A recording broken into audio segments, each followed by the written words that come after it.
कैसे हैं, पढ़ाई कैसी चल रही है। देखिए, उसके पहले हम लोगों ने पढ़ा था व्याकरण के बारे में। व्याकरण क्या है? व्याकरण जो है वो प्रत्येक भाषा का अलग अलग होता है।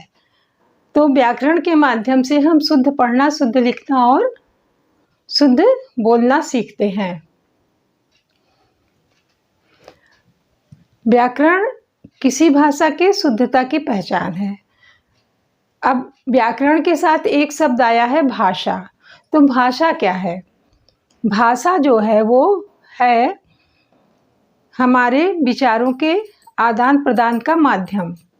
जैसे हम अपनी बात आपको समझाते हैं या आप अपनी बात हमको समझाते हैं या अन्य किसी को समझाते हैं, तो यही भाषा है। अब भाषा बनी कैसे? भाषा कैसे बनी? भाषा देखिए 3 प्रकार की होती है। भाषा 3 प्रकार की होती है। पहली भाषा है मौखिक, पहली भाषा है मौखिक, दूसरा है लिखित और भाषा का तीसरा रूप है सांकेतिक। भाषा का तीसरा रूप जो है वो सांकेतिक है। मौखिक का मतलब है बोलकर। मौखिक भाषा का मतलब है बोलकर, लिखित का मतलब है लिखकर और सांकेतिक का मतलब है इशारों से बात करना। तो हम इसमें मौखिक भाषा का प्रयोग अपने जीवन में ज़्यादा करते हैं। अब मौखिक भाषा ध्वनि से बनती है। ध्वनि क्या है? ध्वनि का मतलब है आवाज़। आवाज़ किसी भी तरह की हो, पानी बरसने से, बादल गड़गड़ाने से या किसी भी तरह से, मोटरसाइकिल चलने से या कोई भी, सभी आवाज़ है। पूरा संसार ही ध्वनिमय है। तो ध्वनि क्या है? ध्वनि जो है, अब यहाँ पर आया क्या आपका? ध्वनि। ध्वनि जो है ये मौखिक भाषा की सबसे छोटी इकाई है। मौखिक भाषा की सबसे छोटी इकाई ध्वनि कहलाती है। मौखिक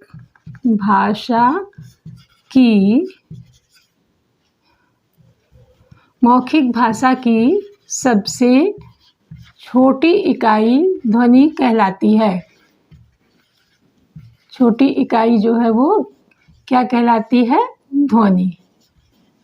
उसके बाद देखिए आता है लिखित भाषा। लिखित भाषा की सबसे छोटी इकाई क्या है? वर्ण। लिखित भाषा की सबसे छोटी इकाई है वर्ण। अब इसके आगे ही हम वर्ण के बारे में पढ़ेंगे। लिखित भाषा की सबसे छोटी इकाई, सबसे छोटी इकाई जो है वो है वर्ण। वर्ण या अक्षर, वर्ण और अक्षर एक ही है। वर्ण या अक्षर। अब अक्षर या वर्ण की रचना कैसे हुई? वर्ण किसे कहते हैं? देखिए, इसकी परिभाषा होती है वह ध्वनि जिसके हम खंड नहीं कर सकते हैं। मुख से निकली हुई वह ध्वनि जिसके हम खंड नहीं कर सकते हैं, वही वर्ण या अक्षर कहलाती है। जैसे हम लोग कल्पना कर सकते हैं कि जब कभी भी हिंदी वर्णमाला बनी होगी तो यही हुआ होगा कि मुख से जैसे निकाला गया अ, तो अ का एक चिन्ह ऐसा बना लिया कि इस तरह जब कहीं लिखा होगा या ऐसा सिंबल बना होगा, ऐसा निशान बना होगा, तो हम इसको अ का उच्चारण करेंगे। इसी तरह से आ हो गया, फिर ई हो गया। कुल मिला के कहने का तात्पर्य है कि मुख से निकली हुई प्रत्येक ध्वनि, वह ध्वनि जिसका हम खंड नहीं कर सकते हैं, विभाजन नहीं कर सकते हैं, वही वर्ण या अक्षर है। अब अक्षर शब्द को अगर हम इसका विग्रह करें तो आ उपसर्ग लगा हुआ है और इसमें क्षर जो है वो एक शब्द है। तो क्षर का मतलब होता है विनाश। क्षर का मतलब होता है विनाश या खंड या टुकड़े कर देना या नष्ट कर देना। और इसी में जब हमने अ उपसर्ग जोड़ दिया तो इसका मतलब हो गया नहीं, यानी कि जिसका विनाश ना किया जा सके। तो अब मुझे लग रहा है ये समझ में आ गया इतना कि वर्ण होता क्या है। ऐसी ध्वनि जिसका हम खंड नहीं कर सकते हैं, खंडित नहीं कर सकते हैं, टुकड़े नहीं कर सकते, उसे हम बांट नहीं सकते हैं।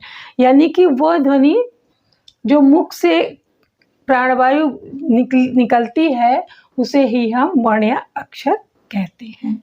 ठीक, अब चलिए आगे चलते हैं कि वर्ण या अक्षर कितने प्रकार के होते हैं, इनके प्रकार के बारे में पढ़ते हैं। तो इसमें हम लोगों ने क्या पढ़ा, एक तो देखिए जान लीजिए हिंदी भाषा की लिपि क्या है, देवनागरी लिपि है। हिंदी भाषा की लिपि देवनागरी लिपि है और हिंदी भाषा की जननी संस्कृत भाषा है। यानी हिंदी जो है वो संस्कृत से निकला हुआ एक रूप है। अब देखिए हम लोग पढ़ते हैं वर्णमाला। हमें क्या पढ़ना है, वर्णमाला।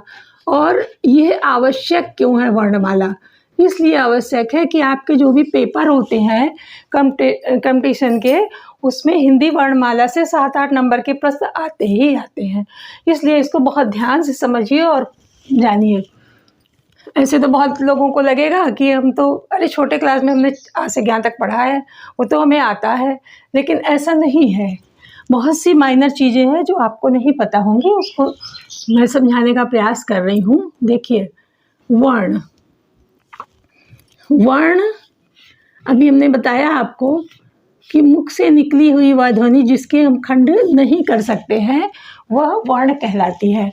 वर्ण कितने प्रकार के होते हैं, 2 प्रकार के। वर्ण कितने प्रकार के, 2 प्रकार के। पहला है स्वर वर्ण। तो अब स्वर वर्ण किसे कहते हैं, स्वर वर्ण वे वर्ण होते हैं जिनमें प्राणवायु हमारे मुख से निकलते समय कहीं भी टकराती नहीं है, यानी कि सीधे निकल आती है। जैसे अगर हम उच्चारण करके देखें तो आ से लेकर के आहा तक हम अपने हिंदी वर्णमाला में स्वर वर्ण के रूप में लिखते हैं। देखिए जैसे आ, ई, ऊ, री, ए, ऐ, ओ, आओ, अंक और आहा। अब इसको अगर हम गिनते हैं तो कितने वर्ण हैं, गिनते हैं। देखिए इन वर्णों के 1 2 3 4 5 6 7 8 9 10 11 12 13। तो जब वर्णमाला में पूरा हम लिखते हैं तो वहाँ पर 13 वर्ण लिखते हैं। लेकिन हम आपको बताना ये चाहेंगे कि इन 13 वर्णों में अंक और आहा को जो है, ये दोनों को हम स्वर में नहीं गिनते हैं। इसको हम अभी आपको आगे बाद में बताएंगे। इनको हम लोग कहते हैं अयोगवाह वर्ण। क्या कहते हैं इनको, अयोगवाह। ये अयोगवाह वर्ण कहलाते हैं। ठीक है, अब उसके बाद स्वर वर्ण हमारे 11 हैं। अब इनको अगर हम संख्या गिने तो स्वर वर्ण हमारे कितने हैं, संख्या में हैं ये 11, संख्या में हैं 11। अब मात्रा अगर पूछी जाए, मात्राएं कितनी होती है, तो देखिए छोटे आ की मात्रा या आ की मात्रा नहीं होती है। ठीक है, बाकी आ की मात्रा, ई की मात्रा, ई की मात्रा, ऊ, री, ए, ऐ, ओ और औ। ये इतनी मात्राएं होती है। तो मात्राओं की संख्या हमारी 11 है। मात्राओं की संख्या है, मात्राएं हैं हमारी 11। अब इन वर्णों में भी अलग अलग तरह के वर्ण हैं, उनको हम आपको बताते हैं। देखिए मूल वर्ण पहला है हमारा मूल वर्ण। क्या है पहला? मूल वर्ण है, मूल स्वर वर्ण। ठीक, मूल स्वर वर्ण। दूसरा है दीर्घ, दीर्घ स्वर वर्ण। अब मूल स्वर वर्ण में क्या है? मूल स्वर वर्ण में मूल का मतलब जैसा हम सब जानते हैं कि मुख्य होता है। मूल का मतलब है मुख्य। तो इसमें कौन कौन से वर्ण आएंगे? आ, ई, उ और री। अब इसके बाद हमारी इनकी संख्या हो गई है 4। ये 4 हमारे मूल वर्ण है। मूल वर्णों को ही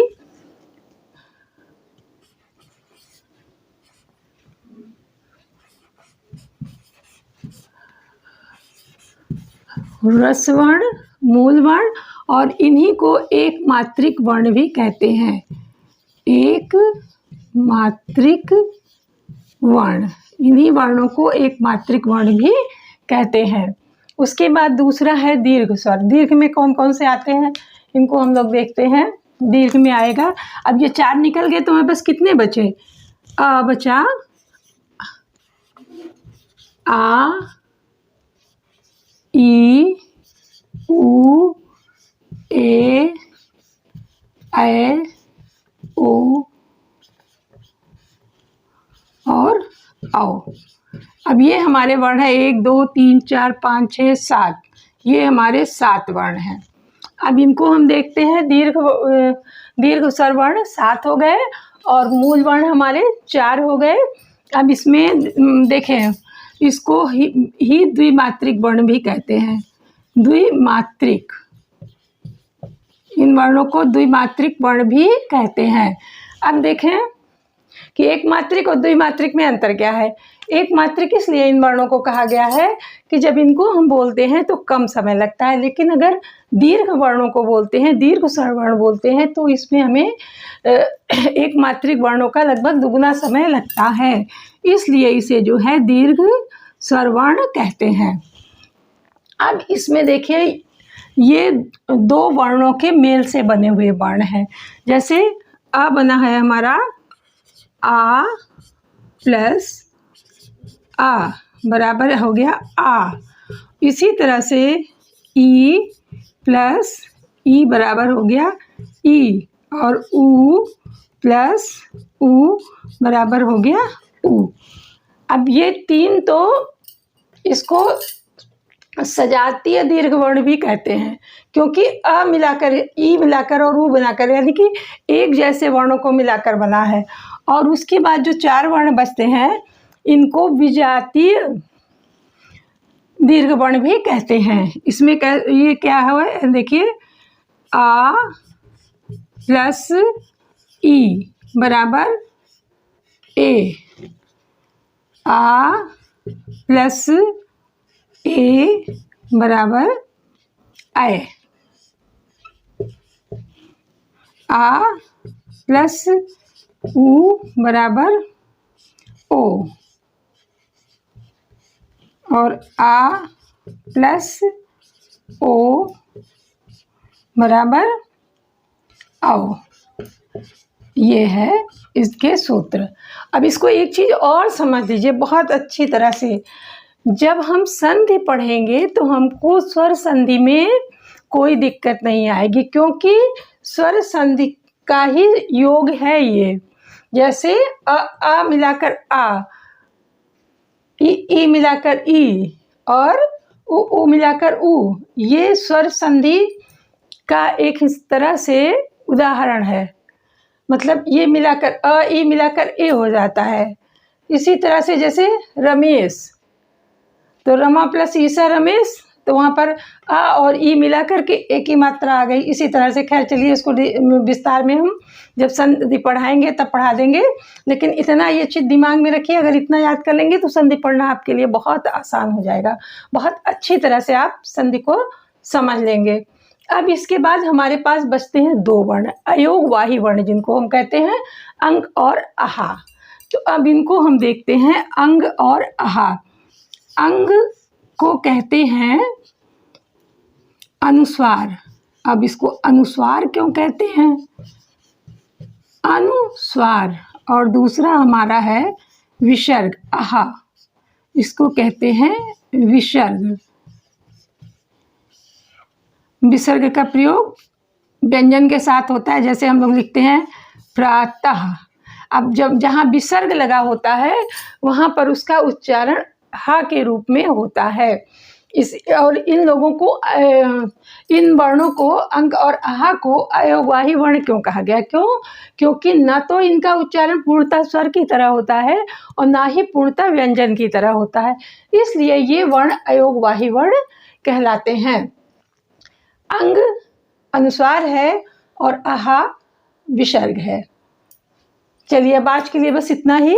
अगले वीडियो में आपको व्यंजन के बारे में हम पढ़ाएंगे और उसको भी पूरा विखंड करके समझा करके बता देंगे।